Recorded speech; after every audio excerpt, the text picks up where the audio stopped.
So, if you weren't aware, the devs got together this morning on Discord and did a little impromptu Q&A. I guess it was notified or announced prior to that.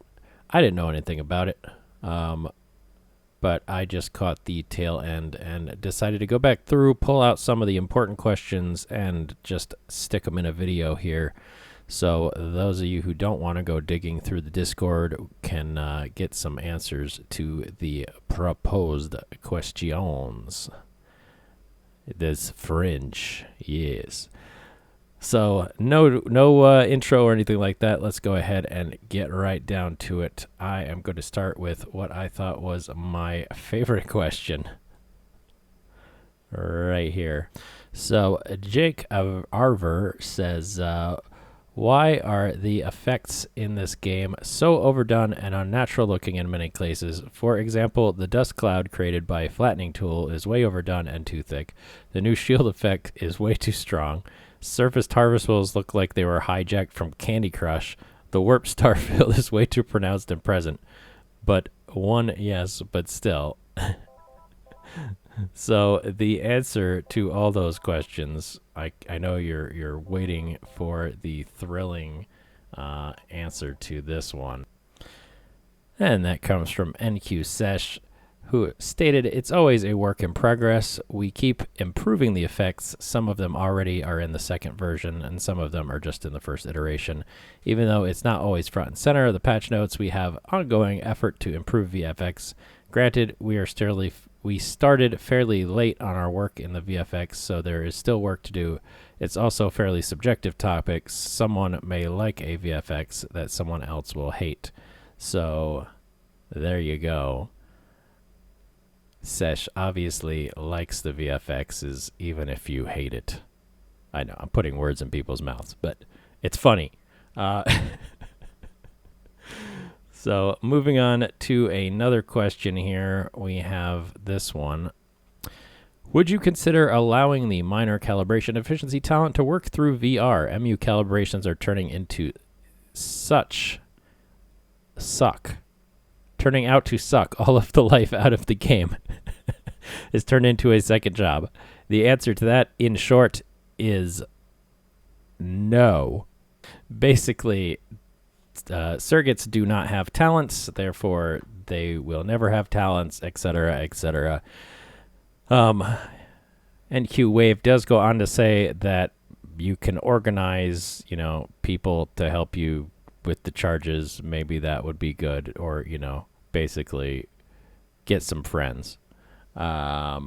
Moving on to the next question. So the question here is, what aspects did you consider when setting the tax value of 1 million quanta per week? The answer, the tax is balanced mainly in regard to the amount of ore you can mine from a tile and how much quanta you are sure to get out of it if you sell this ore even to a bot. A tile is always worth it as long as you can maintain the mining unit's calibration. A random low-quality tile gives 500 liters per hour of Tier 1. That sells for 500 times 24 hours a day times 7 days a week times 24 quanta per liters, which equals 2 million per week, not counting adjacency bonuses, quality of tile, extracting rocks, talent, etc.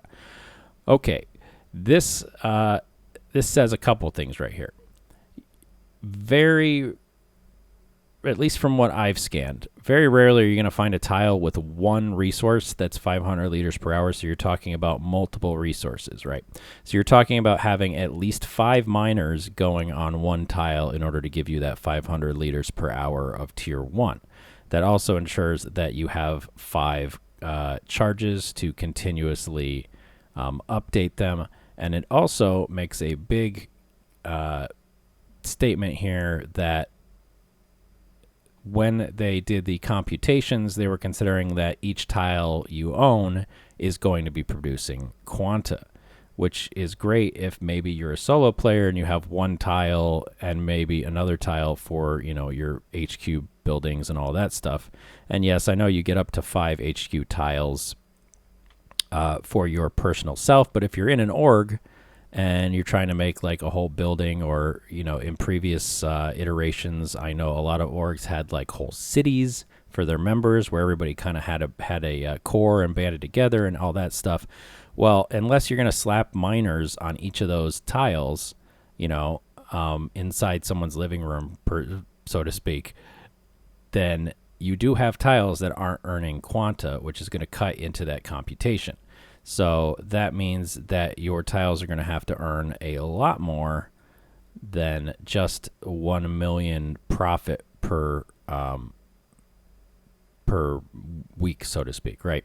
So when we look at some of the emergent gameplay that's happened in the past, where we see like race courses and we see cities like Freeport, and we see the Alioth spaceport that's like freaking 40 tiles. Unless somebody's going to slap miners on all of those tiles or maintain all of those tiles, I mean, that's a lot of stuff.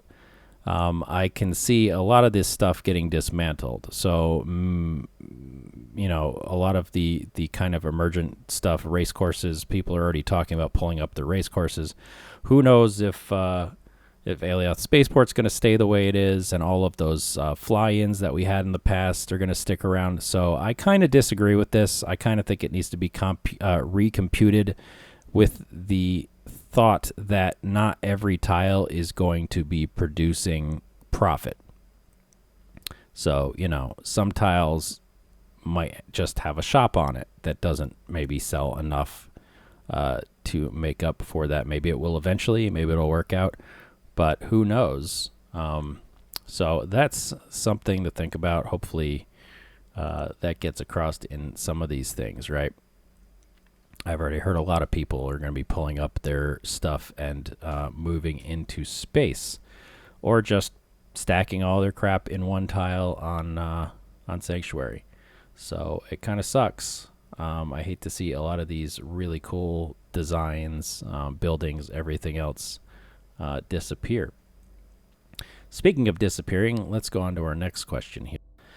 These are always a hot topic right here, but is there going to be a wipe of all things at the release of the game? I know this has been asked a lot, and we've gotten differing answers at differing points in time. Well, this time is no different. The answer, we explained several times that a partial is on the table and actively discussed internally, like actively, which means that they are discussing it. The prime idea being to reset the economy if we can, following all the changes of the beta. But we also understand that the time players have invested in the game is precious, hence the intense debate internally. We will announce our plans in due time. We are just not at a point where we can do that right now.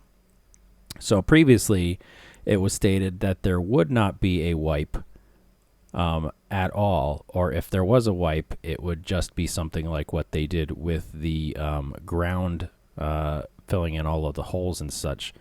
Now we're talking about doing a wipe to the full economy of the game, which means maybe factories, which means maybe shipyards, who knows? But right now it sounds like nothing is off the table, or nothing is on the table anymore in terms of what could and possibly get wiped. So that's, I think, an important thing to consider there when continuing to move forward in support of this game. Me, I'm not going anywhere right now. So I think that's fair. If there is going to be a full wipe, well, I'll deal with that when it comes along. For now, it just sounds like it's being actively debated. So the question here was, while the calibration minigame is definitely more entertaining than the old mining methods, sitting for hours on a mega clicking mindlessly, the process is a bit more time consuming and it quickly gets old having to wait on the transition screens. Any thoughts on tweaking the calibration, maybe removing the transition screens or allowing us to click through them?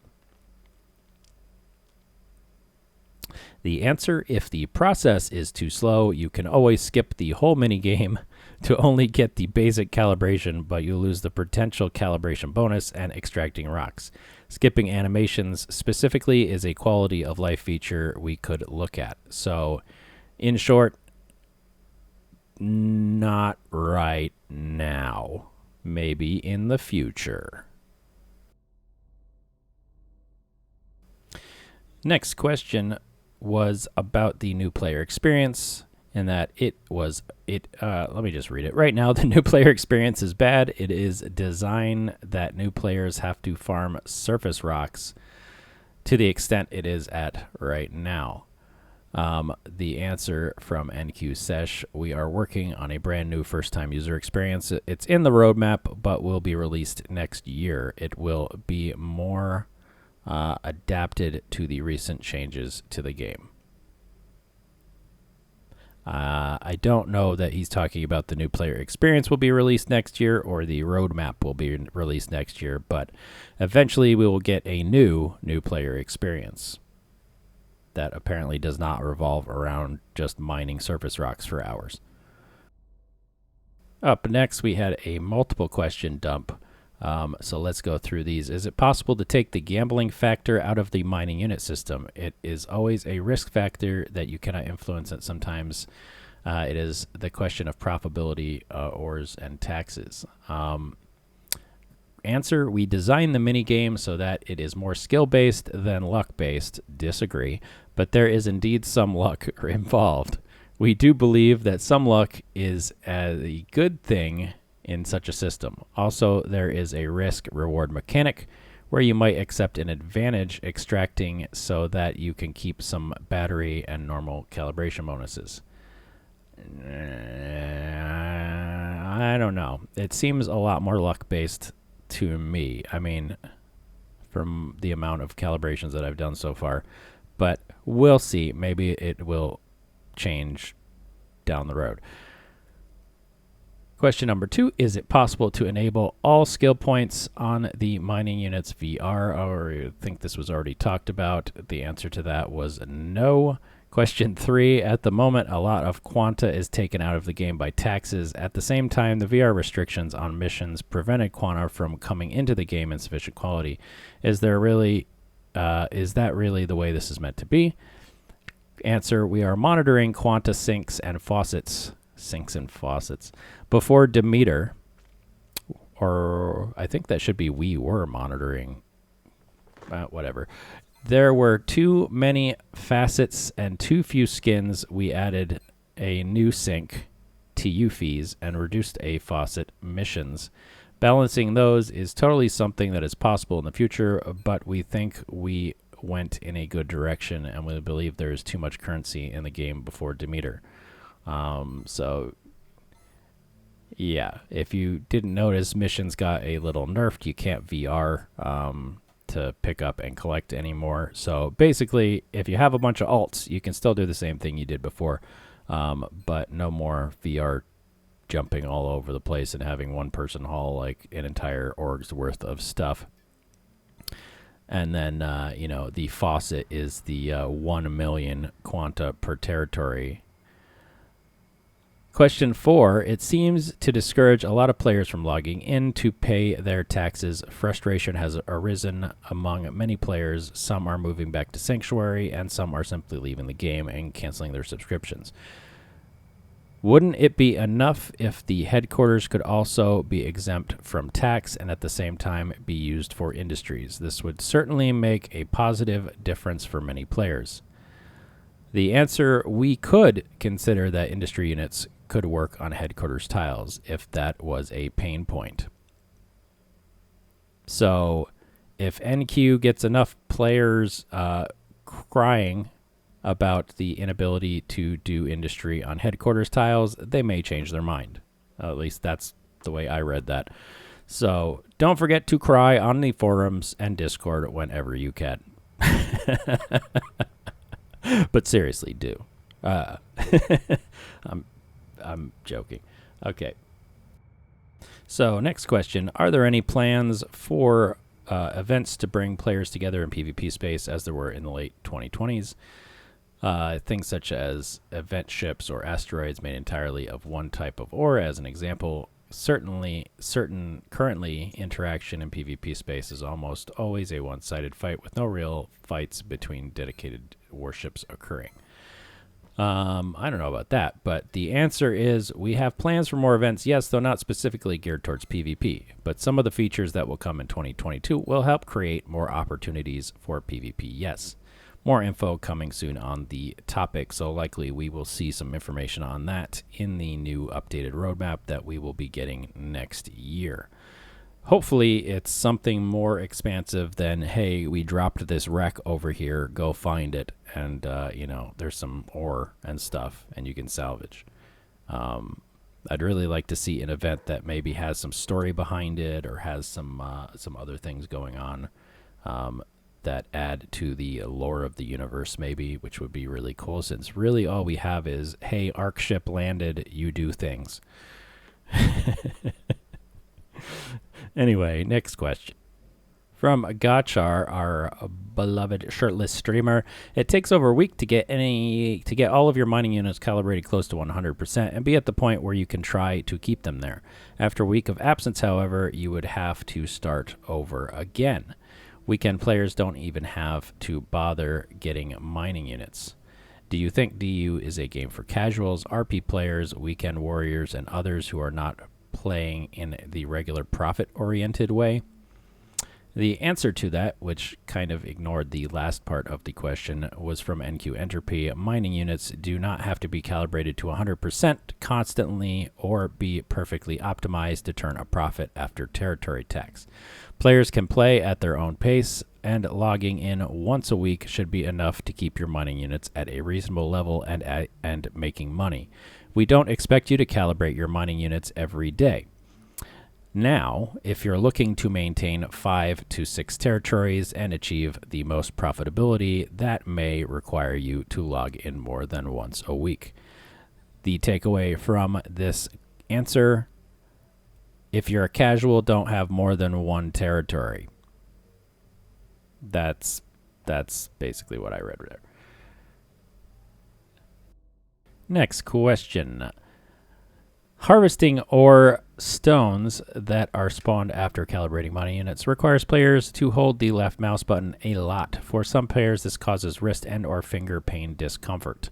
Could surface ore harvesting be more ergonomic? The answer to that is we heard the problem and are already working on a solution to make harvesting more ergonomic. You can expect this to come relatively soon. Hope so.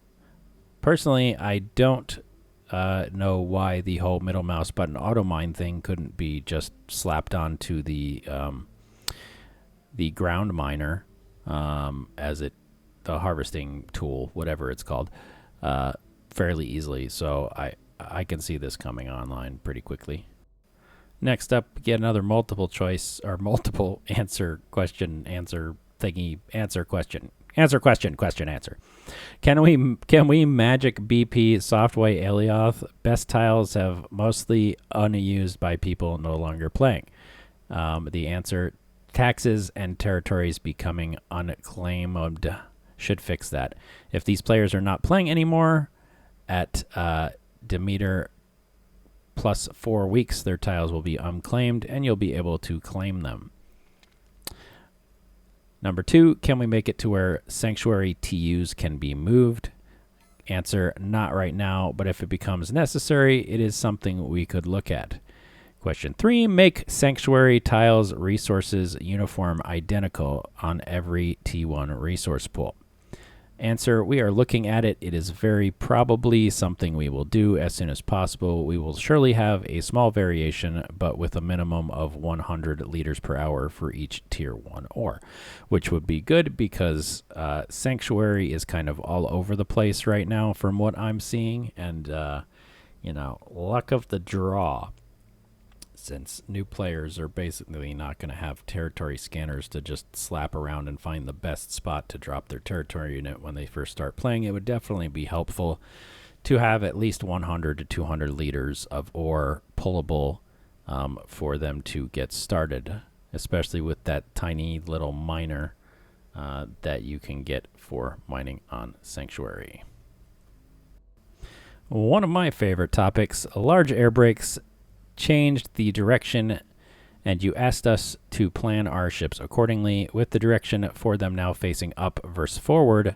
Will that matter in the direction they go on their final iteration? Also, can we sink them into the voxels like we do with retro rocket brakes and just allow a small hull to show through to make them valid, and we can still make pretty ships? Sorry, most elements are just ugly. I agree with you on that, especially the freaking space brakes, which are the bane of my existence, and I'm sure you've heard me say before, look like freaking speaker clusters. Right now, this is something we are actively investigating, balancing, so that it'll feel good and fair, whatever that means. But we have nothing to communicate right now. So air brakes are still coming, the changes, that is. But as to how much that is going to affect our already made ships or future made ships is still up in the air. Yay! Our next one involves PvP. Currently, the only way to find people to shoot is either exhaustively searching every broadcasted asteroid or sit around at listening posts on the border of mission outposts and hope for a whale to swim by. The only people who stay at discovered asteroids are newbies. Everyone else discovers a bunch and immediately leaves each time. Then come back later in the week when there's 100 plus and there is no way to know if someone is there. The same can be said of flying through the pipe.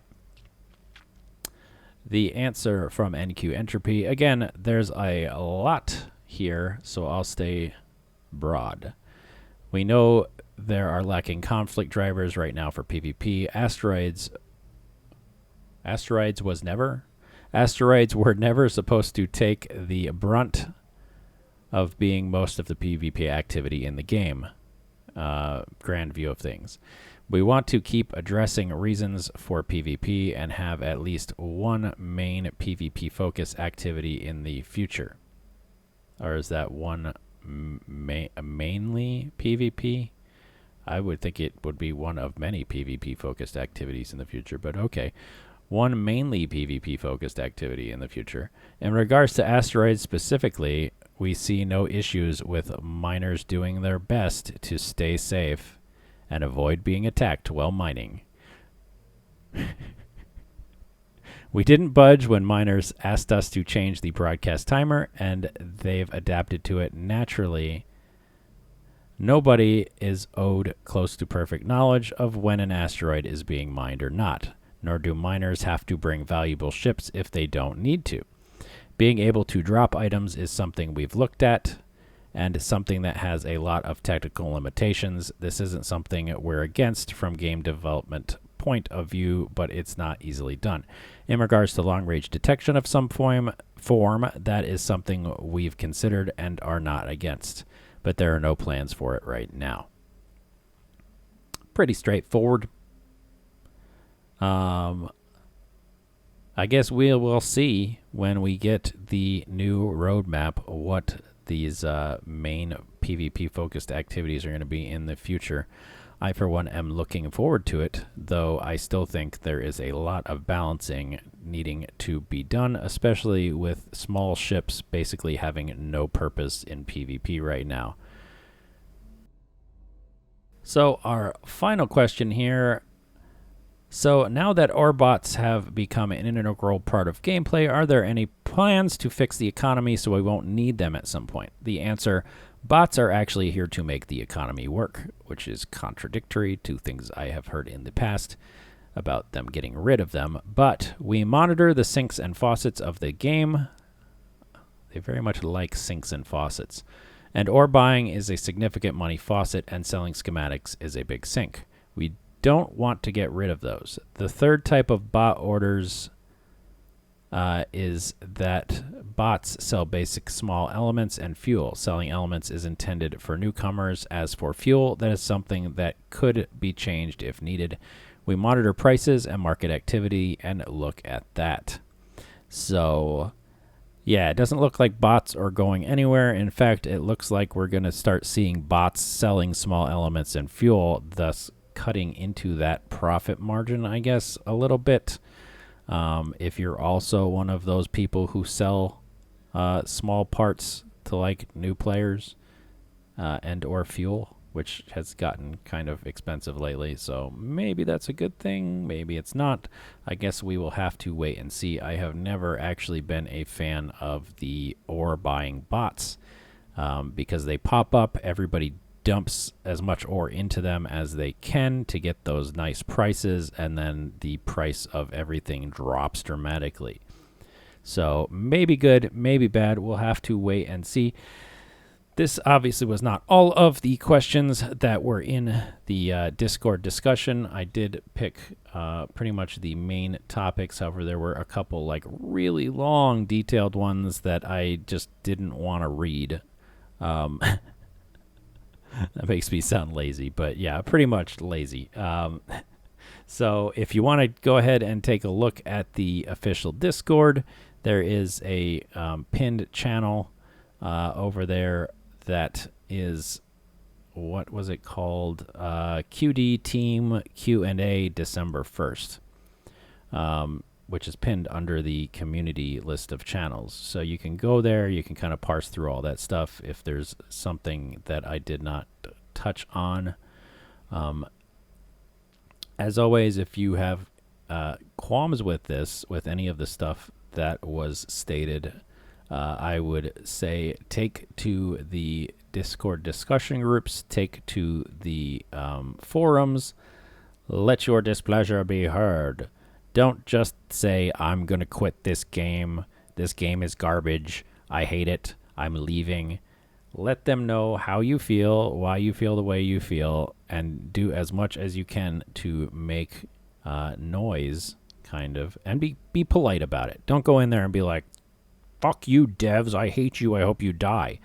That is not constructive. That's not going to get you any consideration on anything, really. So, go in there, be constructive, form a complete and comprehensive argument, and maybe we will get things changed in a positive direction, right? There's no sense being negative other than just, like, leaving the game, I guess.